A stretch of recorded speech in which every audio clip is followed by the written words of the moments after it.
الحمد لله رب العالمين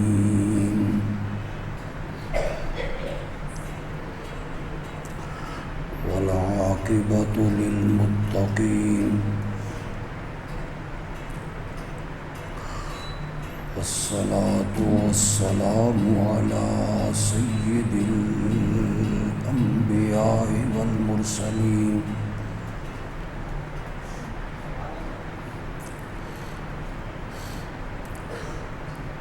أما بعد فأعوذ بالله من الشيطان الرجيم بسم الله الرحمن الرحيم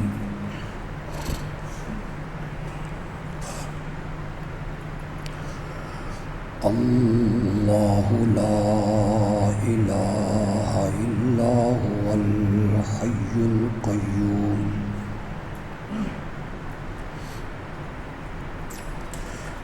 لا تأخذه سنة ولا نوم له ما في السماوات وما في الأرض من ذا الذي يشفع عنده إلا بإذنه يعلم ما بين أيديهم وما خلفهم ولا يحيطون بشيء من علمه إلا بما شاء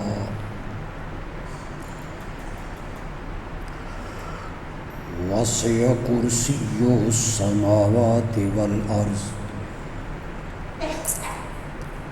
ولا يؤوده حفظهما وهو العلي العظيم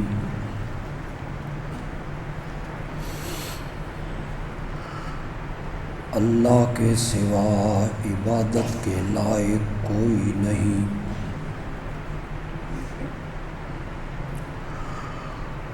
وہ زندہ ہے سب کو تھامنے والا،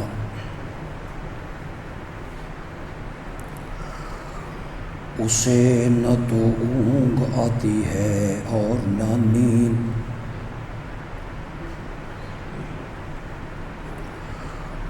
ہر اعتبار سے اسی کا ہے جو کچھ آسمانوں میں ہے اور جو کچھ زمین میں،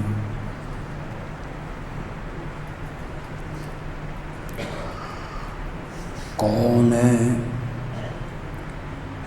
جو اس کے آگے شفاعت کے لیے لب کھولے مگر اس کی اجازت سے،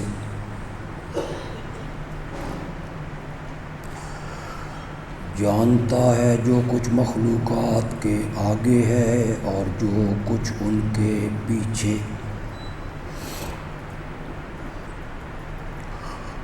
اور وہ سارے مل کر اس کے علم میں سے کسی حقیر چیز کا احاطہ نہیں کر سکتے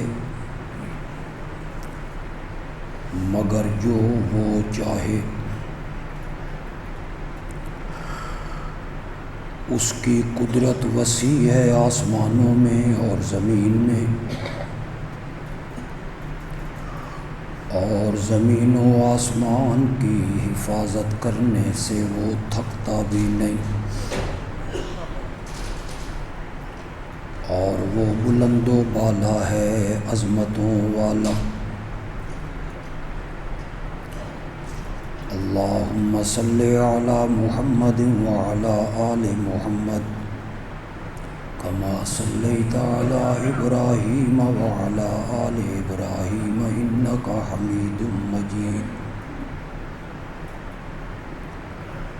اللہم بارک علی محمد وعلی آل محمد کما بارکت علی ابراہیم وعلی آل ابراہیم انک حمید مجید۔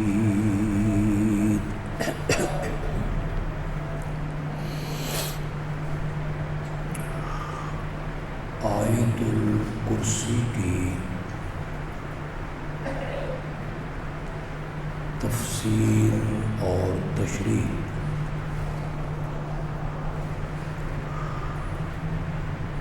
ہمارے جمعے کے خطبات کا موضوع اور عنوان ہے۔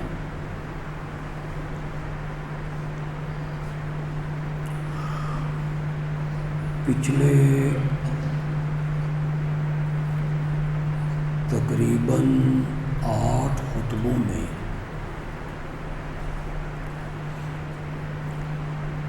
میں نے اللہ لا الہ الا ہو پر گفتگو کی۔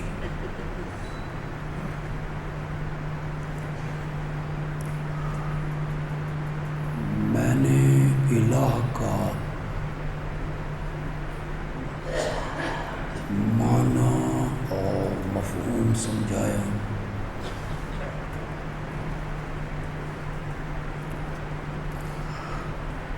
الہ وہ ہوتا ہے جس کی عبادت کی جائے۔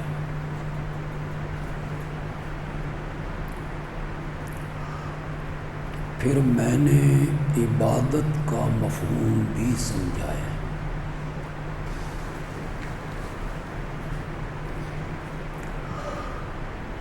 عبادت کی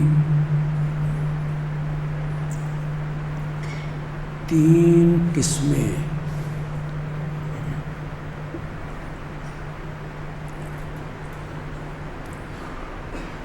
ایک عبادت ہے مالی،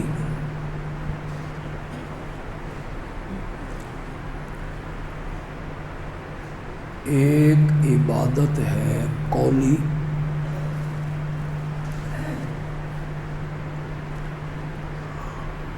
اور ایک عبادت ہے بدنی۔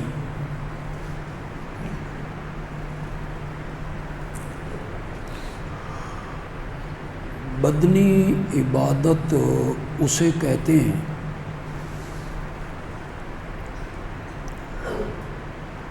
جس کا تعلق انسان کے بدن سے،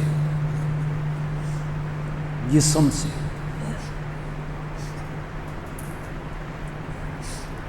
جیسے احرام باندھنا،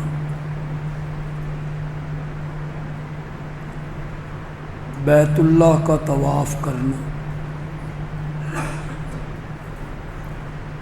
صفا مروہ کی سعی کرنا، حجر اسود کا بوسہ لینا،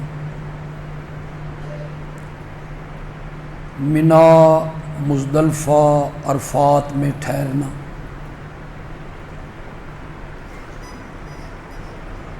نماز میں قیام کرنا، رکوع کرنا، سجدہ کرنا، 2 زانو التحیات میں بیٹھنا، یہ سب کون سی عبادات بنے گی؟ بدن۔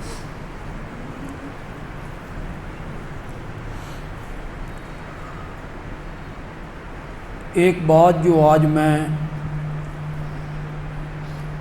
یہاں کرنا چاہوں گا، اس سے پہلے شاید کی ہو کبھی،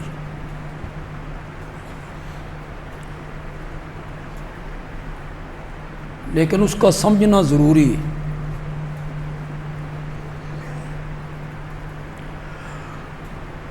یہ جو عملی شرک ہے نا، فعلی شرک، فعلی شرک کیا ہے؟ سجدہ کرنا، غیر اللہ کا سجدہ کرنا، وہاں 2 زانو ہو کے بیٹھ جانا، نظر دینا، نیاز دینا، دیگیں اتارنا، ان کی قرآن کم تردید کرتا ہے، جبکہ یہ معاشرے میں زیادہ ہیں۔ شرک فعلی جو ہے وہ معاشرے میں زیادہ ہے، لیکن قرآن اس کی تردید کم کر۔ 3-4 جگہوں پہ اللہ نے کہا ہوگا کہ میرے سوا کسی کا سجدہ نہ کرو، پورے قرآن صرف 3-4 جگہ۔ 6 یا 7 جگہوں پہ اللہ نے کہا ہوگا کہ میرے سوا کسی کے نام کی نظر و نیاز ہو، پورے قرآن میں 6-7 جگہوں۔ معاشرے میں عملی شرک زیادہ ہے، فعلی شرک۔ آپ کے سامنے قبریں پوجی جا رہی ہیں، اب تو زندوں کو بھی سجدے، لوگ آتے ہیں ان کے پاؤں پہ گرتے ہیں، وہ اوپر تھپکیاں دے رہے ہوتے ہیں۔ معاشرے میں عملی شرک زیادہ ہے، فعلی شرک قرآن اس کی تردید کم کرتا ہے۔ قرآن اس شرک کی زیادہ تردید کرتا ہے جو عقیدے میں ہو۔ نہیں تو سمجھ نہیں آئی تو میں بھی آگے نہیں بڑھنا، سمجھا کے آگے جانا ہے۔ میں یہ ہم طالب علموں کو سمجھایا کرتے ہیں تو میں تو سمجھانا پائے گی، بڑی عجیب بات نہیں؟ معاشرے میں شرک فعلی زیادہ ہے، قبریں پوجی جا رہی ہیں، نظریں چڑھائی جا رہی ہیں، دیگیں اتاری جا رہی ہیں، وہاں مجاور بن کے بیٹھے ہیں، دوزانو بیٹھے ہیں، بڑا عام ہے شرک۔ یہ قرآن اس کی تردید کم کر۔ قرآن اس شرک کی تردید کرتا ہے جو عقیدے میں ہو، جسے ہم شرک اعتقادی کہتے ہیں۔ کیا کہتے ہیں؟ کیا؟ قرآن جگہ جگہ بار بار تکرار کے ساتھ کہتا ہے میرے سوا عالم الغیب کوئی نہیں، اس کی قرآن تردید کرتا ہے، جگہ جگہ قرآن کہتا ہے، بھرا پڑا ہے قرآن۔ قرآن اتنی جگہوں پہ اللہ نے اپنی اس صفت کا ذکر کیا کہ بندہ حیران ہو جاتا ہے۔ اور وہ صفت کیا ہے؟ قادر میں ہوں، مقتدر میں ہوں، متصرف فی الامور میں ہوں، جو چاہوں کروں، مجھے روکنے والا کوئی نہیں، پکڑ لوں تو کوئی چھڑانے والا نہیں، نافع میں ہوں، زار میں ہوں، موتی میں ہوں، مانے میں ہوں، ہر ایک کی پکار کو سننے والا میں ہوں، ہر ایک کی حالت کو جاننے والا میں ہوں، مالک میں ہوں، مختار میں ہوں، بھرا پڑا ہے قرآن۔ عام میں سے جو ناظر قرآن پڑھنا جانتے ہیں، بولیے کتنی جگہ پہ اللہ قرآن میں کہتے ہیں للہ ما فی السماوات و ما فی الارض؟ کتنی جگہوں پہ کہتی ہیں لہو ما فی السماوات و ما فی الارض، للہ ملک السماوات والارض، تبارک الذی بیدہ الملک، قل اللہم مالک الملک تؤتی الملک من تشاء وتنزع الملک ممن تشاء وتعز من تشاء وتذل من تشاء بیدک الخیر انک علی کل شیء۔ اس کو قرآن بیان کر۔ ہوں سمجھ آئی کہ حال میں نہیں آئی؟ آگے میں وجہ بیان کروں گا کہ اس طرح اللہ کیوں کرتے ہیں۔ شرک اعتقادی کی نفی قرآن زیادہ کرتا ہے۔ قرآن لوگوں کو بتانا چاہتا ہے مالک میں ہوں، قرآن بتانا چاہتا ہے مختار میں ہوں، متصرف میں ہوں، ہر چیز کا مالک میں ہوں، زمین و آسمان کے سارے خزانے میرے ہاتھ میں ہیں، یہ قرآن بیان کرتا ہے۔ پھر قرآن لوگوں کو بتاتا ہے میرے سوا جن کو تم پکارتے ہو لا یملکون مثقال ذرۃ، کہو ذرا مثقال، تو کہتا ہے وہ چھپر پھاڑ کے دیتے ہیں، میری جھولیاں بھرتے ہیں، کھوٹی قسمتیں کھری کر دیتے ہیں، وہ داتا ہیں، گنج بخش ہیں۔ اللہ کہتے ہیں لا یملکون، حصہ ملاؤ یار تھوڑا جی، مثقال، وہ ایک ذرے کے بھی مالک نہیں۔ والذین تدعون من دونہ ما یملکون من قطمیر، کھجور کی گٹھلی کے اوپر جو ایک حقیر سا پردہ ہوتا ہے وہ اس پردے کے بھی مالک۔ قرآن اس کی تردید زیادہ کر، قرآن اپنے پیارے پیغمبر سے کہتا ہے کل، میرے پیغمبر آپ کہیں، آپ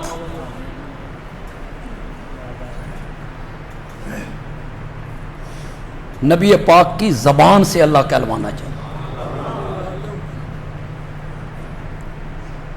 اللہ کہنا چاہتے ہیں میری تو پتہ نہیں مندے یا نہیں مندے، تیرے نال تے بڑی محبت دے دعوے کر دیں، متا تیری مندے ہون۔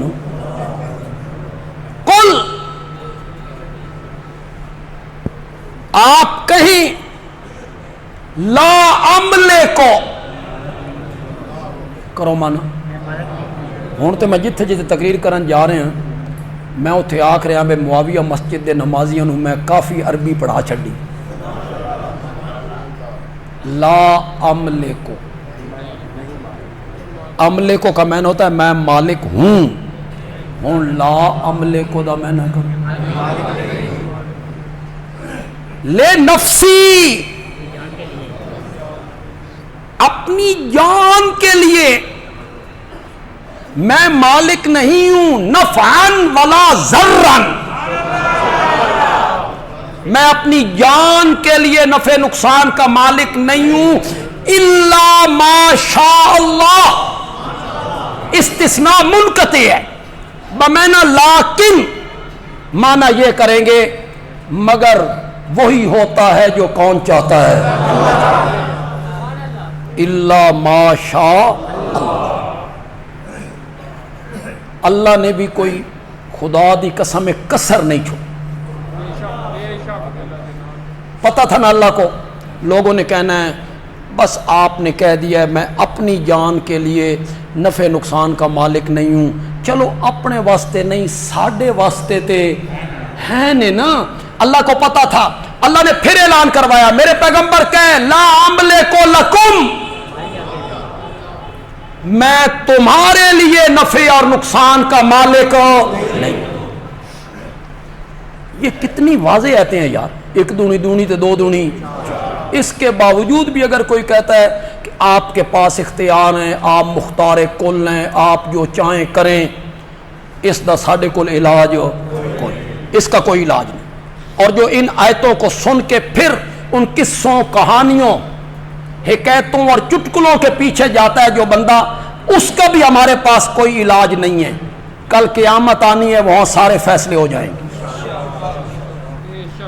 اتنی واضح آیتیں، اتنی واضح آیتیں، اتنے واضح میرے نبی کے ارشاد، آپ نے اپنی پیاری بیٹی سیدہ فاطمہ رضی اللہ تعالی عنہا سے کہا اے ملی یا فاطمہ، تو فاطمہ بیٹا عمل کرو، عمل کرو، لا عملے کو لگے شیئن، میں قیامت کے دن تیرے بارے میں کسی چیز کا بھی اختیار ہو۔ یہ حدیث ہے، جاؤ علماء سے پوچھ لیجئے بھائی بندیالوی نے حدیث پڑھی ہے، صحیح ہے حدیث؟ اور کس کو کہا؟ اپنی بیٹی سے کہہ رہے ہیں اور یہاں جناب لوگوں کو قصے، کہانیاں، موضوع، روایتیں سنا سنا کے لوگوں سے کہا جا رہا ہے نہیں جی جنت تو ہے ہی علی کی، نمازیں تو اڑ رہی ہوں گی، زکاتیں بھی اڑ رہی ہوں گی، اللہ پوچھیں گے حضرت علی سے محبت ہے چلو جنت میں۔ یہاں یہ پڑھایا جا رہا ہے، اور میرا پیارا پیغمبر اپنی پیاری بیٹی سے کیا فرما رہے ہیں کہ جنت تیری ہے، تجھے کسی عمل کرنے کی ضرورت نہیں۔ فرمایا نا اعملی یا فاطمہ، فاطمہ عمل کرو، نسبت کام نہیں آئے گی، عمل کام آئیں گے۔ پھر آپ نے اپنے چچا حضرت عباس کو یہی جملے فرمائے۔ حدیث میں نہیں آتا کہ جس بندے نے کوئی خیانت کی، چوری کی، خیانت کی، وہ چیز اللہ اس کی پیٹھ پر قیامت کے دن لاد دیں گے۔ کسی نے بھینس اٹھائی ہوئی، کسی نے گائے اٹھائی ہوئی، کسی نے بکری اٹھائی ہوئی، کسی نے وہ سونا چاندی بوریاں مال جو خیانت کی وہ اس کی پیٹھ پر ہے۔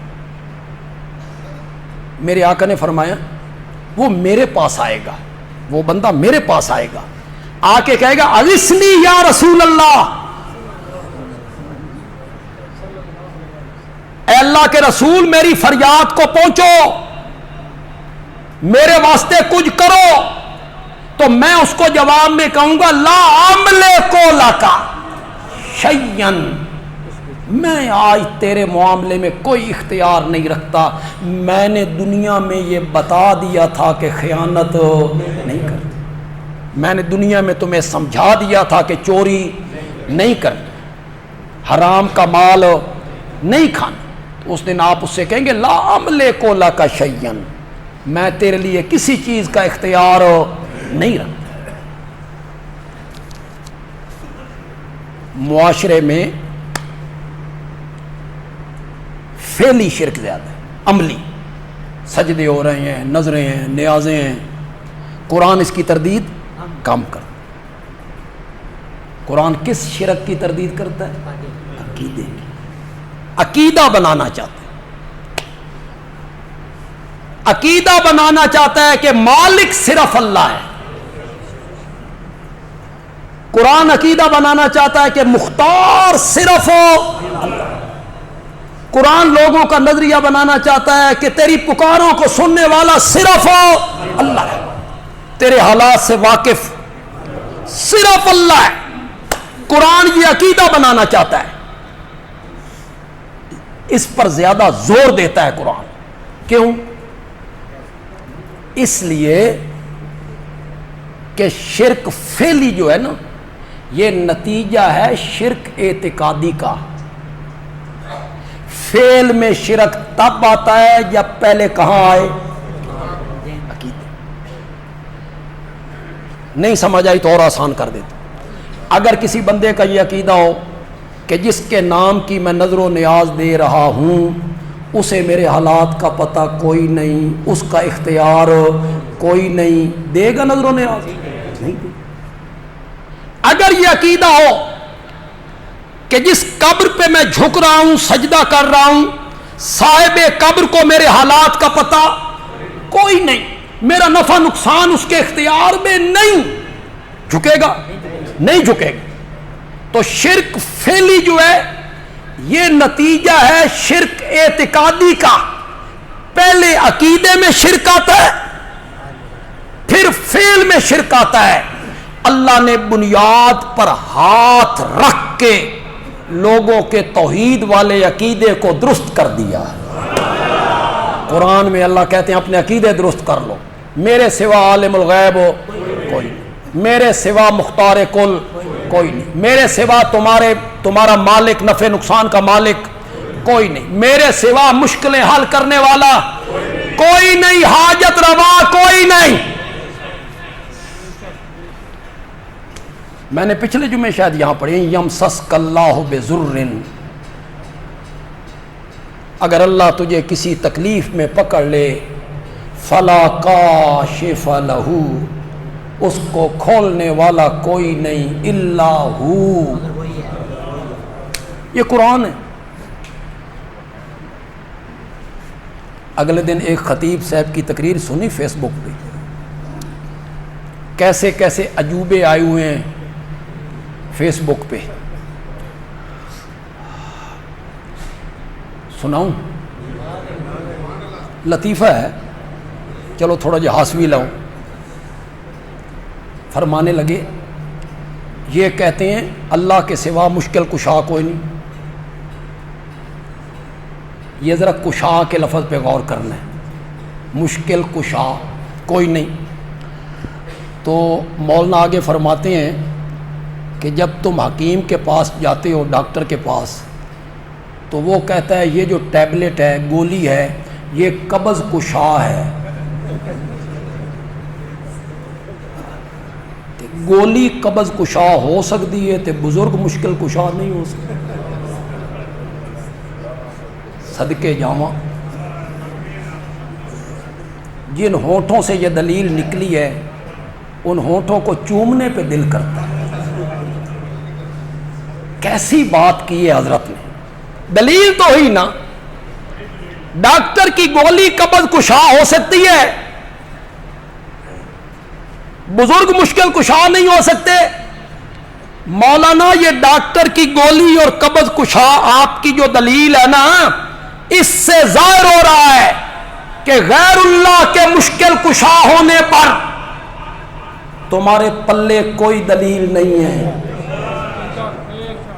کوئی عقلی دلیل ہوتی، نقلی دلیل ہوتی، آپ اسے پیش کرتے نا، رہ سے کہ آپ کو قبض کشا والی دلیل ملی تو معلوم ہوتا ہے آپ کے پلے میں کوئی دلیل نہیں ہے.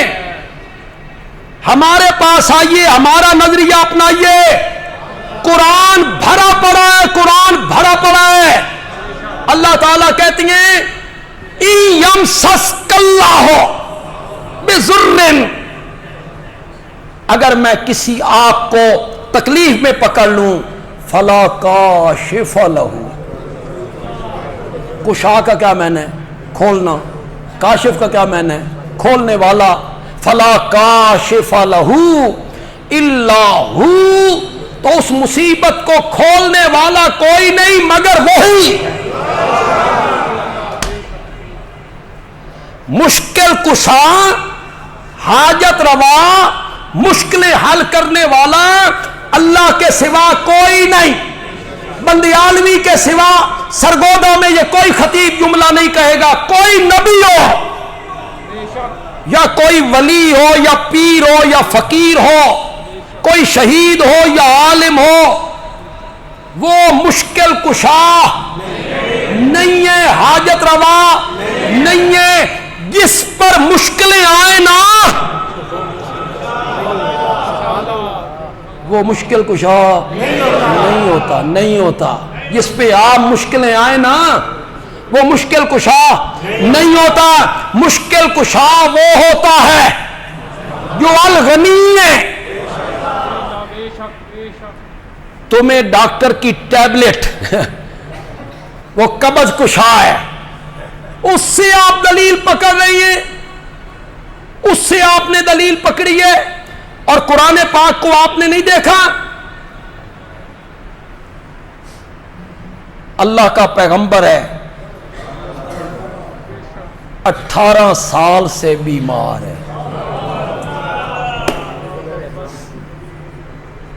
لوگوں نے اٹھا کے باہر پھینک دیے. بیوی لوگوں کے کام کاج کر کے روٹی لے آتی ہے. شیطان نے پھندا ڈالا. بیوی نے آ کے ذکر کیا.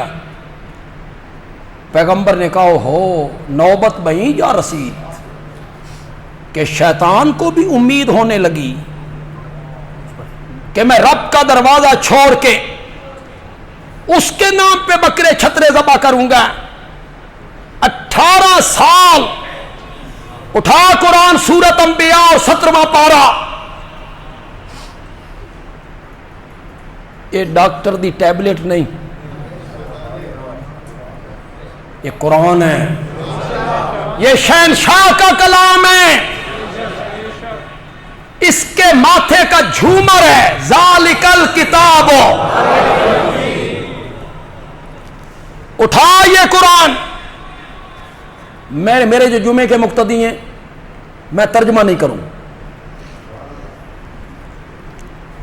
میں آیت پڑھوں گا، ان کی سبحان اللہ بتائے گی، وہ سمجھ گئے نے اس آیت دا معنی کی۔ قرآن بولا وَأَيُّوبَ اِذْ نَادَى رَبَّهُ، نادا کا کیا معنی ہے؟ آواز لگائی، نادا ندا کرنا۔ میں لگتا میں سال ڈیڑھ سال تو عربی پڑھا چھڑنا۔ نادا ندا کرنا، آواز لگانا۔ ایوب، یاد کر ایوب کو، اذ نادا ربہ، جب اس نے آواز لگائی کس کا؟ مشکل کشا کو۔ مشکل کشا کو آواز لگائی نا۔ مشکل کشا کون تھا؟ حضرت ایوب کا مشکل کشا کون تھا؟ انی مسنی الضر، مولا مجھے دکھ لگ گیا ہے، وانت ارحم الراحمین۔ پھر دیکھو اس کی طاقتیں، کن کے پیچھے بھاگ رہے ہو؟ جو چہرے سے مکھی نہیں اڑا سکتے، ان سے مانگ رہے ہو جو اپنے کفنوں کے مالک نہیں، ان سے مانگ رہے ہو جو کروٹ تبدیل نہیں کر سکتے، ان سے مانگ رہے ہو جو یتیم بچوں کے سر پر ہاتھ نہیں رکھ سکتے، ان سے مانگ رہے ہو جو سب کچھ چھوڑ چھاڑ کے زیر زمین دفن ہو گئے، جن کے پاس اختیار کوئی نہیں، اور کس کو چھوڑ کر کن کے پیچھے بھاگ رہے ہو؟ اس کی قدرتیں دیکھو۔ جبریل آئے، انہوں نے کہا ایڑی زمین پہ رگڑیے،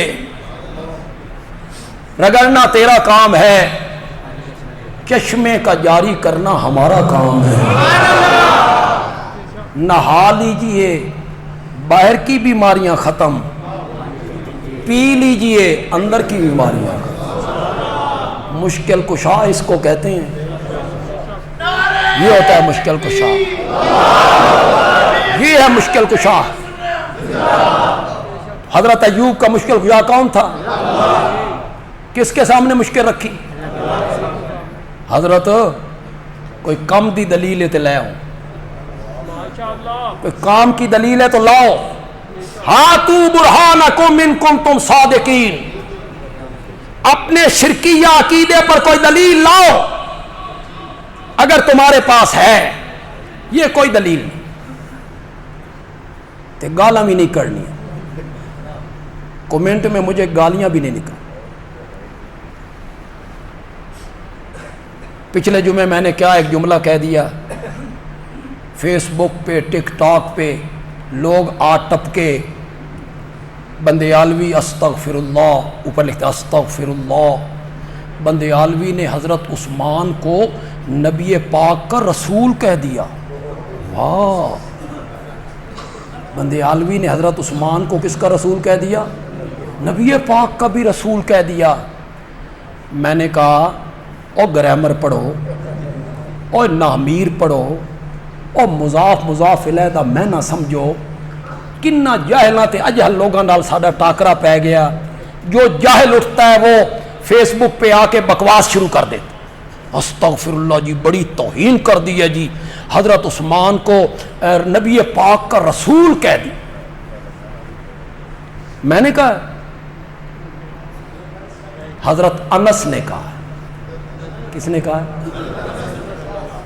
اٹھاؤ ترمذی، اس کی دوسری جلد اٹھاؤ، صفحہ 211 اٹھاؤ۔ بندیالوی نے نہیں کہا،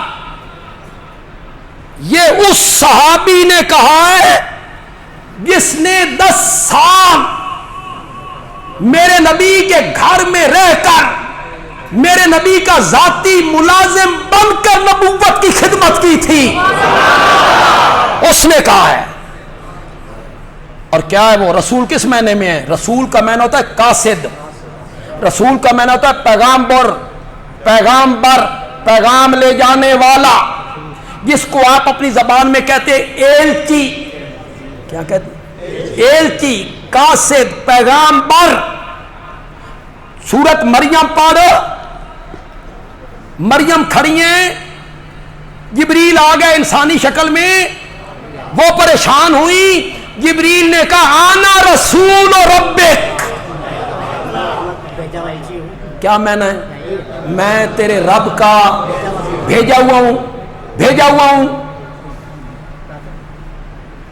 تم جاہل لوگ ہو، فیس بک پہ آج ٹپکتے ہو جاہلوں کی طرح، اجہل لوگوں کی طرح، اور شروع کر دیتے ہو بکواس اور فتویٰ بازی. استغفر اللہ. استغفر اللہ تو مجھے کہنا چاہیے جو اتنے جاہل لوگ ہو آپ. تمہیں لفظوں کا معنی نہیں آتا. میں نے تو عربی عبارت پڑھی تھی. کان عثمان ابن عفان.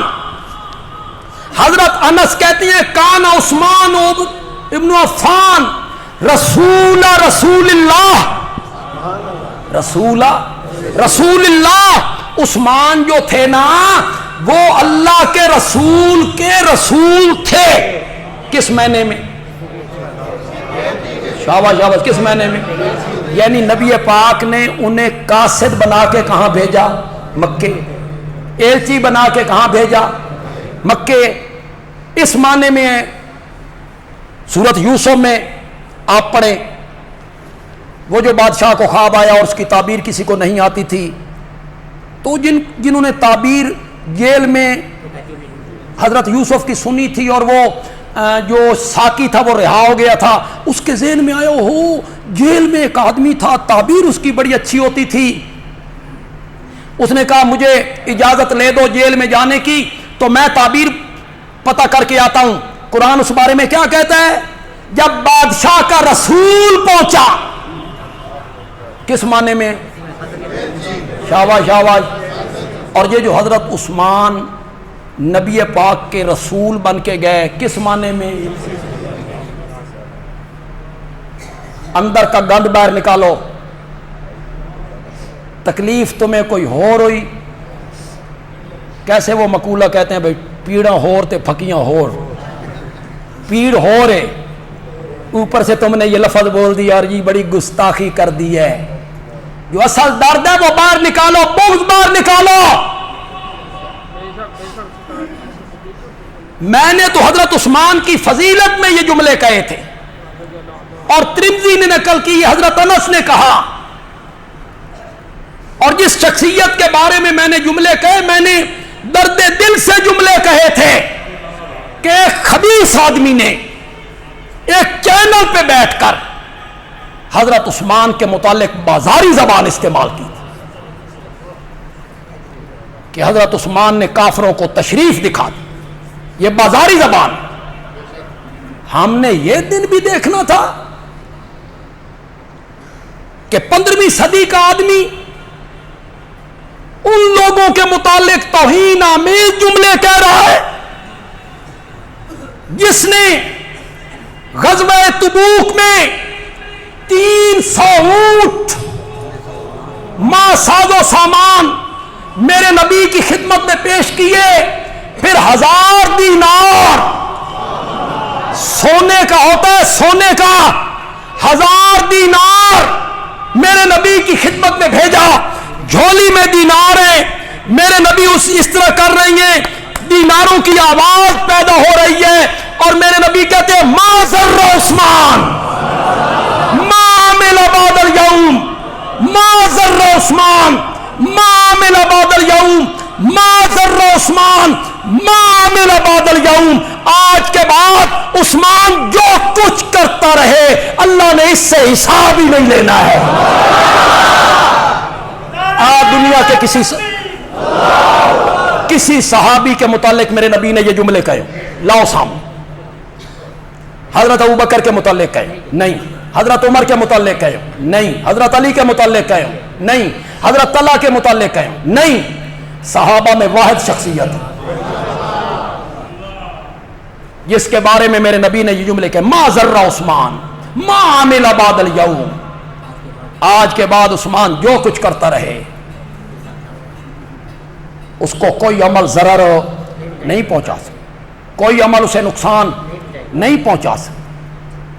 یہ جتنے الزام تم نے لگائے یہ سب عبداللہ ابن سبا نے لگائے تھے، اس یہودی نے سب سے پہلے یہ الزام لگائے تھے، انہی کو تاریخ کی کتابوں میں آپ دہراتے چلے آئے ہیں۔ پتہ نہیں بات کہاں سے کہاں نکل آئی۔ عرض یہ کرنا چاہتا ہوں، شرک فعلی جو ہے یہ نتیجہ ہے شرک اعتقادی۔ پہلے کہاں شرک پیدا ہوتا ہے؟ وہ میرے حالات سے واقف ہے، وہ عالم الغیب ہے، وہ میرے نفع نقصان کے مالک ہے۔ پہلے یہ عقیدہ پیدا ہوتا ہے، پھر بندہ نظریں دیتا ہے، نیازیں دیتا ہے، سجدے کرتا ہے، مجاور بنتا ہے، دو زانو بیٹھتا ہے اور قبروں پہ بیٹھ کے کہتے ہیں ہم ان سے فیض حاصل کر رہے ہیں۔ زندہ بندہ زندہ فیض حاصل کر رہا ہے، کس سے؟ مزہ نہیں آ گیا؟ یہ زندہ بندہ قبروں پہ مجاور بن کے بیٹھا ہے، دو زانو بیٹھا ہے، گردنیں جھکائی ہیں۔ اب تو دیوبندیت میں بھی گھس رہی ہے یہ بات، بلکہ گھس گئی ہے۔ یہ بھی خانقاہی نظام اور پیری مریدی اور بیعت چھوچھا یہ اب دیوبندیت میں آ رہی۔ دیوبندیت میں سمجھا اب یہ سوکھا راہ ہے، لوگ خدمت کرتے ہیں، پیسے جیب میں ڈال دیتے ہیں، کرنا کرانا کچھ نہیں پڑتا، کچھ کرنا نہیں پڑتا۔ وہ دیوبندیت میں بھی گھس رہی، قبروں پہ مجاور بننا، قبروں پہ سر جھکا کے بیٹھنا، ان سے فیض حاصل کرنا۔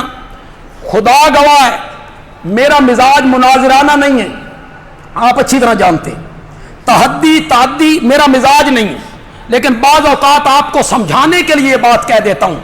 1,00,000 سے زائد صحابہ ہوئے، کتنے؟ زور سے بولو۔ میرے نبی کے انتقال کے بعد 100 سال زندہ رہے، کتنا؟ 100 سال۔ کسی ایک صحابی کا عمل ثابت کر، ایک جو میرے نبی کی قبر منور پہ آ کے مجاور بن کے بیٹھا ہوں، لاؤ۔ بندیالوی جنگل میں بیٹھ کے بات نہیں کرنا، اور پھر ریت کی دیوار پہ بھی کھڑے ہو کے بات نہیں کرنا کہ پاؤں تلے سے دیوار نکل جائے گی۔ میں تو پتھر کی طرح مضبوط دیوار پہ میرے پاؤں ہیں۔ کسی ایک صحابی کا عمل ثابت کر، وہ میرے نبی کی قبر منور پہ آ کے بیٹھا ہو، لاؤ۔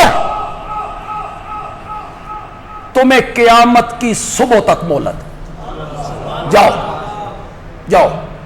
کسی ایک صحابی کا عمل ثابت کر، نہیں کر سکتے۔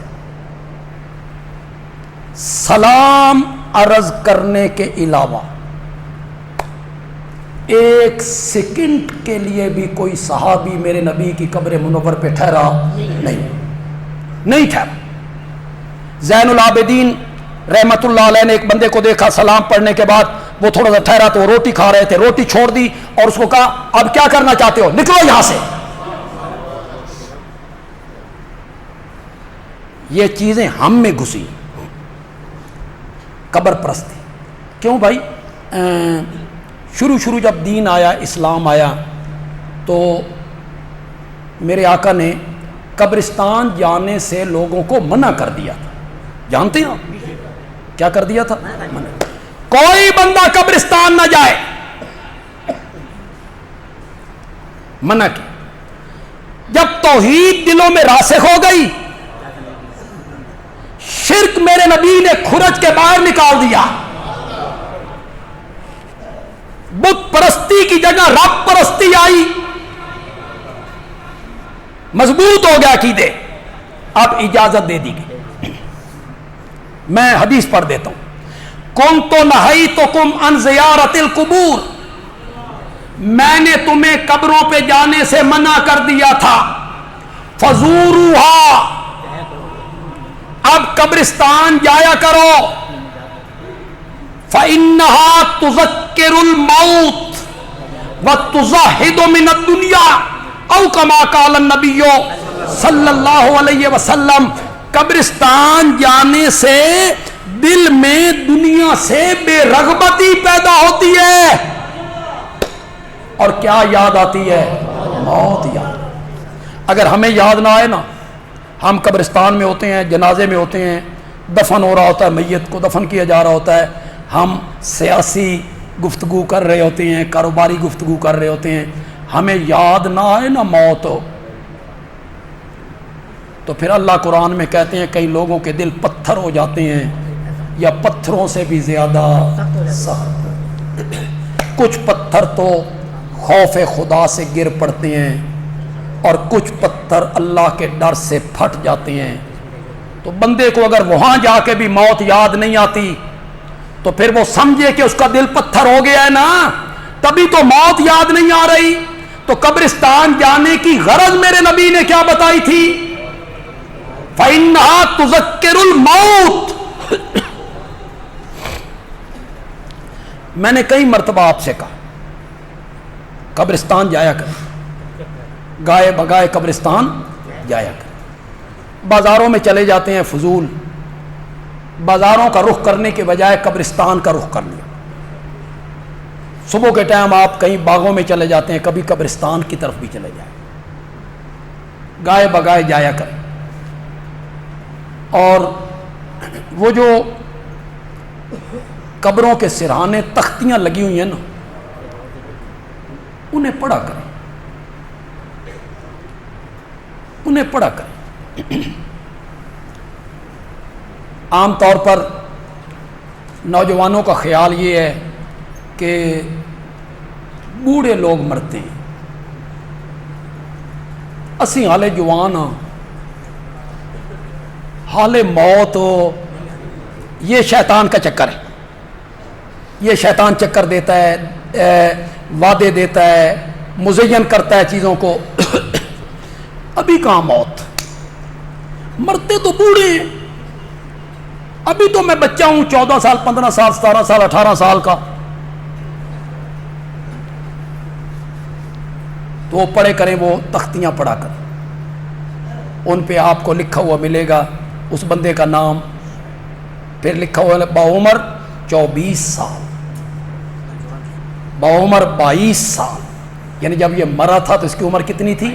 24 سال، 18 سال۔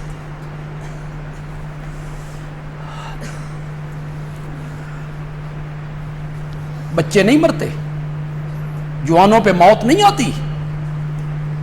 تو قبرستان جانے کا مقصد یہی ہے کہ دنیا سے بے رغبتی پیدا ہو، آخرت کی طرف رجوع، دل میں اللہ کا ڈر آئے، خوف آئے، رب کی نافرمانیاں بندہ چھوڑے اور وہ کام کرے جس سے اللہ بھی راضی، اللہ کا نبی بھی۔ یہ ہے قبرستان جانے کا مقصد۔ تو بار بار جائیں آپ قبرستان۔ ہمارے متعلق تو لوگ کہتے ہیں بھائی بندیالوی دے نیڑے نہ لگنا، ایک قبرستان جان ہی نہیں دینا، لوگ پروپیگنڈا کرتے ہیں ہمارے متعلق۔ اور آج میں نے آپ کو کیا دعوت دی؟ جایا کریں، بار بار جایا کریں، بجائے بازار جانے کے قبرستان چلے جائیں، باغوں میں گھومنے کی بجائے قبرستان کا بھی گھومیں، اندر داخل ہوں، لاوارث قبروں کو دیکھیں جن میں گڑے پڑے ہوئے ہیں، بر مزار ماں غریباں، نہ چراغے نہ گلے۔ ہم غریبوں کے مزار پہ نہ کوئی دیوا ہے اور نہ کوئی پھول ہے۔ جایا کریں، عبرت حاصل کیا کریں۔ پھر وہاں آپ کو قبریں نظر آئیں گی۔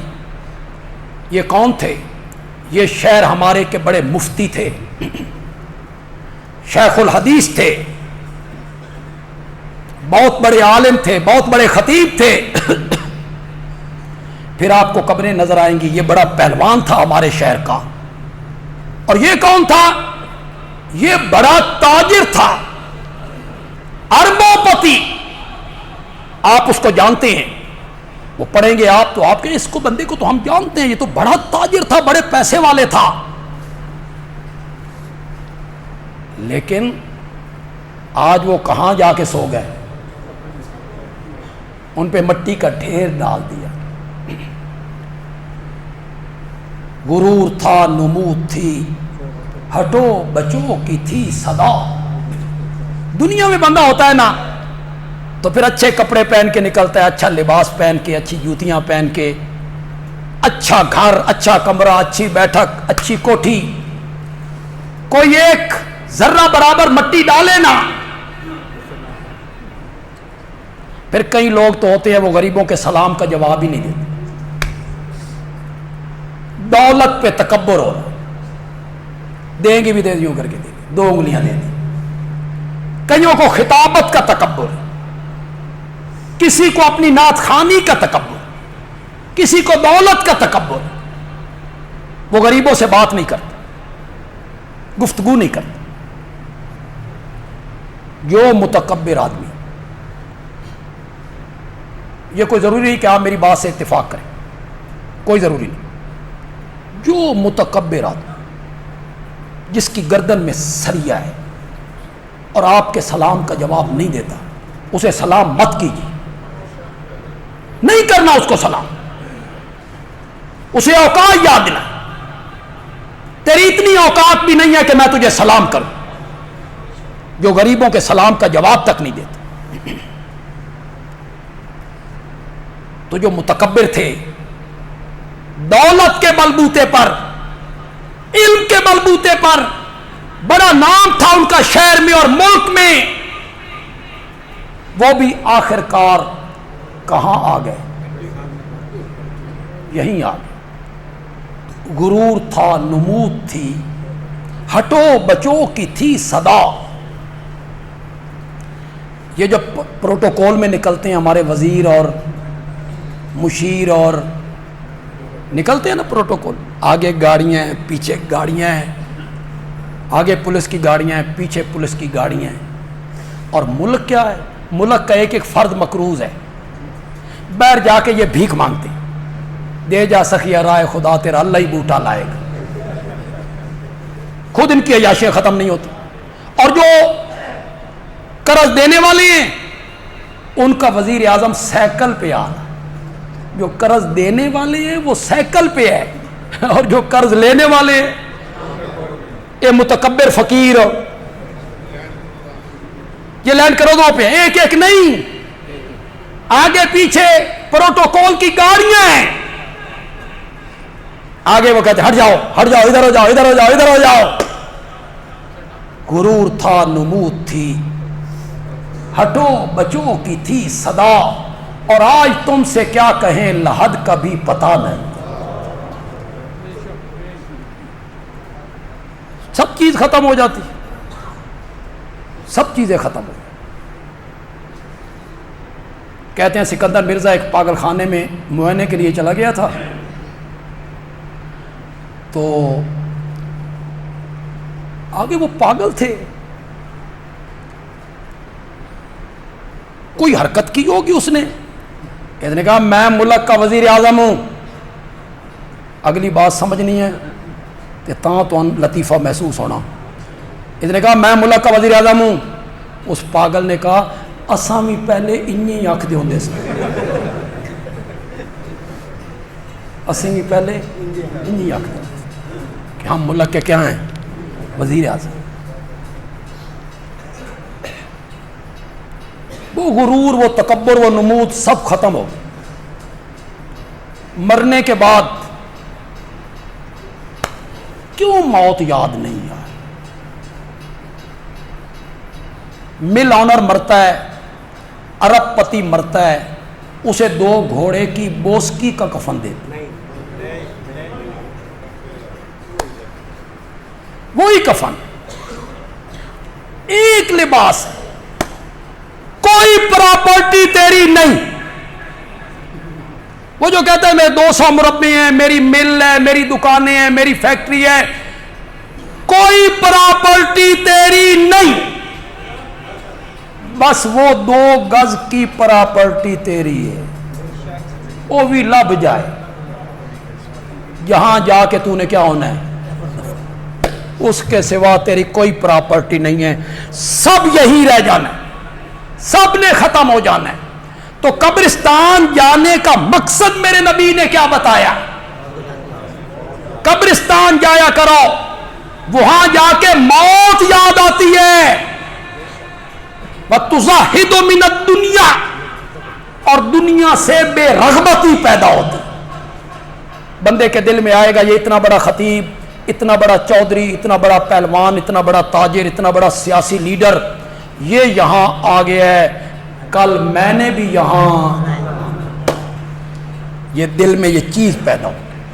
اس لیے قبرستان جایا کرو تاکہ تمہارا دل آخرت کی طرف لگے، دنیا سے تمہارا دل اچاٹ ہو، دنیا کی محبت دل کے اندر نہیں آنی چاہیے۔ کشتی کے باہر پانی رہے تو کشتی چلتی رہتی، اور جب پانی کشتی کے اندر آ جائے تو پھر ڈوب جاتی۔ اس لیے یہ محبت دل سے باہر رہنی چاہیے، اچھی چیز ہے، زندگی اچھی گزرے گی، چلے گی، لیکن دل کے اندر اس محبت کو نہیں آنا چاہیے، دل کے اندر دین کی محبت کو آنا چاہیے، دل کے اندر نبی پاک کی محبت کو آنا چاہیے، دل کے اندر اللہ رب العزت کی محبت کو آنا چاہیے۔